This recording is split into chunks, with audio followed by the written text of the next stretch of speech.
Asia's biggest agro exhibition, MACC is back. Bring your family to discover the agriculture, horticulture, and agritourism with exciting attractions and live performances by your favorite artists. MACC 2026, 28th August to 6th September at Amsterdam. Sanusi has passed the gambling hot potato to Prime Minister. Ismail Sabri set to face MACC charge tomorrow. Tabung Haji is back under the microscope. This time, the PAC is stepping in. All that and more coming up. Kedah Menteri Besar says it's now Anwar's call. Allow gambling in Kedah or face the anger of Kedah voters. Sanusi Noor says the decision on whether gambling activities can continue in the state now rests with Prime Minister Anwar Ibrahim, who is also the Finance Minister. The Menteri Besar Kedah said this follows the federal court's decision to reject Kedah's bid to challenge a ruling over the renewal of gambling licenses. Maka bola berada di tangan Menteri Kewangan. Yang namanya semua tuan-tuan tahu dah. Hang nak luluh ke hang tak luluh? Kalau hang luluh, hang memang celaka bagi orang Kedah. Lalu kita nak kata apa lagi? Orang Kedah akan mencelakakan hang kerana hang luluh. The federal court on August 12 rejected Kedah's attempt to overturn a ruling that barred the state from refusing to renew licenses for pool betting and lottery operators. Sanusi then took a swipe at DAP MP Ramkarpal Singh, who had urged him to focus on discouraging Muslims from gambling instead of trying to circumvent the court ruling. Sarcastically, Sanusi offered to invite Ramkarpal to Kedah to give Muslims a talk on why they should not gamble. Betul kalau kita akan panggil dia bagi ceramah lepas pada ni. DAP ceramah ke orang Islam jangan ambil judi. Former Prime Minister Ismail Sabri Yaakob will be back in court tomorrow, this time to face a charge under the MACC Act over his asset declaration. His lawyer, Amir Hamza Arshad, confirmed that Ismail will appear in court at 9 a.m. before Judge Suzana Hussain. The Borough MP is expected to face a charge under Section 36, Bracket 2 of the MACC Act 2009 relating to the declaration of assets. Ismail was originally scheduled to be charged on August 7th, but the proceedings were postponed after he was admitted to the National Heart Institute for health problems. His lawyer had told the court that Ismail was suspected of having an irregular heartbeat and was scheduled for a pacemaker procedure. Ismail had previously been questioned several times by the MACC over his asset declarations. As part of its investigation, the MACC also seized 170 million ringgit in cash in various foreign currencies and 16 kilograms of gold bars worth an estimated 7 million ringgit. The seizures were made during searches of properties linked to 4 of Ismail's former senior officers who were detained in February last year. The investigation involves allegations of corruption and money laundering, but tomorrow's charge specifically concerns the declaration of assets. After calls for a second RCI, Parliament's Public Accounts Committee has chosen another route, a follow-up probe into Tabung Haji. PAC Chairperson Mas Ermiati Samsudin said the bipartisan committee unanimously agreed to launch proceedings into the fund's governance, finances and investments. In a statement today, she said the RCI reports and its debates in Parliament have raised more questions about Tabung Haji's management. But Mas Ermiati stressed that the PAC is not setting up another RCI. Instead, it will examine what has been done to implement the RCI's recommendations and whether they are being followed up. The PAC will review the RCI reports, Auditor General's reports, and PwC audit reports with its witnesses and terms of reference to be decided later. Mas Ermiati said the RCI's findings were extremely serious, warning that they could erode Muslims' confidence in Tabung Haji if not properly addressed. Deputy Prime Minister Ahmad Zahid Hamidi backed the move, saying the PAC is better placed than a new RCI to scrutinize Tabung Haji's management after 2017. From now on, you can also listen to KiniNews on Spotify and Apple Podcasts. Scan the QR code on the screen to follow us.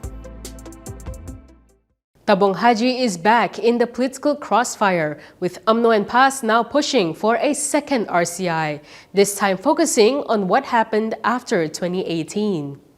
A fresh political fight is brewing over Tabung Haji, with UMNO and PAS pushing for a second RCI. The proposed probe would look at Tabung Haji's management from 2018 to today, including the controversial transfer of almost 20 billion ringgit in assets to a government-owned vehicle. PAS Secretary General Taqiyuddin Hassan said the new RCI should examine what he called discrepancies in the first commission's findings. UMNO leaders Razlan Rafi and Akmal Saleh have also backed the proposal, saying the probe should look into what happened to Tabung Haji's assets after the 2018 rescue. But Pakatan Harapan leaders are asking why another RCI is needed. The AP's MP Shahrizan Johan questioned why UMNO and PAS were now challenging an RCI established following pressure from their own side. Meanwhile, PKR Youth Chief Kamel Abdul Munim said RCI should not be used to produce findings that suit political parties, but to establish the truth based on evidence and testimony. PRDAP leader Abdul Aziz Bari said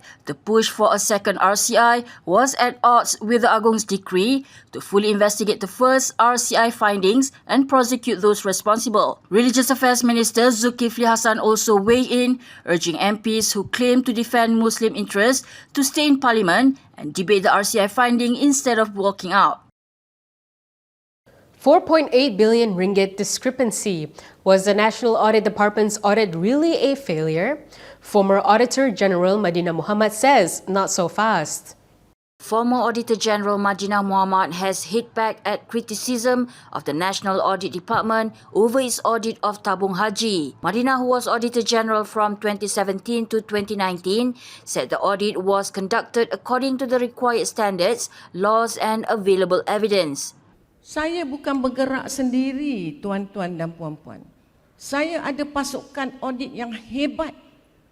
Jabatan Audit Negara telah ditubuhkan semenjak 106 tahun yang lalu. Jadi Jabatan Audit Negara adalah supreme audit institution yang perlu dihormati.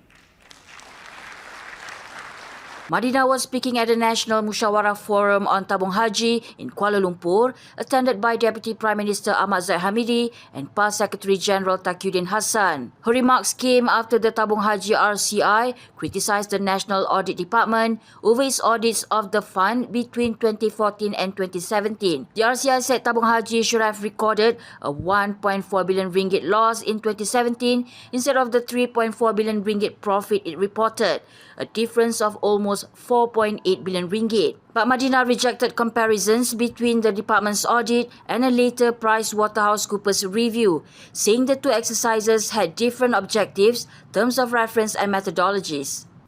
Sebaliknya, PwC menjalankan Financial Position Review, iaitu satu penugasan khas berdasarkan terms of reference yang berbeza.